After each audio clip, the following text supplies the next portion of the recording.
Okay, welcome to our video series on Autodesk Fusion for FRC robotics. When you first land on a new Fusion screen, you're probably looking at a blank screen like this one, a new untitled file. There's a lot going on, there's a lot of different tools in here and a lot of menus, which we'll start to figure out as we move through these lessons. But Fusion is a really powerful tool, allows us to do a lot. So we can use this to model parts ranging from very simple parts like this to more elaborate parts with more complex geometry. Of course, we can also bring these different components together into assemblies, and we can do all sorts of verification and testing of our designs within Fusion before we spend the time and energy actually making these things. So to just give you a bit of an overview of what Fusion can do, most of the time, 90% of the time, we're working within the design environment where we're actually creating and assembling the parts and pieces of our design. So you'll see this context menu right here. However, there is more that Fusion can do than just the design tools. Generative design enables some AI capability.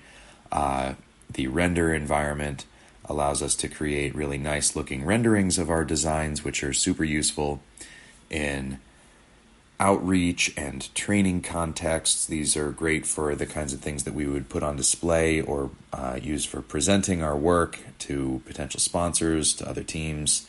Renderings are awesome for our imagery team.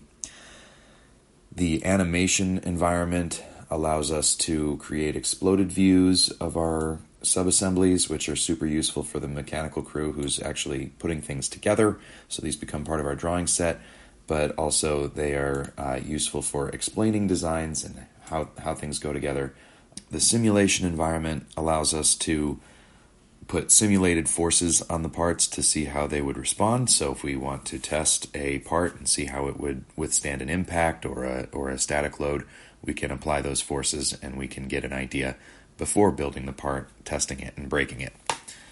The manufacturer environment is another super useful tool for taking us from CAD design into the machine shop and setting up parts for CNC machining. So all within this program, we can create the parts, we can arrange the parts, and we can generate tool paths, and we can simulate what it would look like to actually machine those parts with the tool paths that we selected. So the next step from here would be to generate some G-code from these tool paths and send them to the machine shop for CNC routing or CNC lathe work. And finally, the last environment on the list here is the drawing environment, where we can actually create drawings which are super useful for a number of things. We create drawings like this for each of the parts that we produce so that we can communicate those designs to the machine shop for anything that's going to be manufactured using traditional equipment. And we also make drawings like these ones from exploded views, which are used for assembly by our mechanical crew.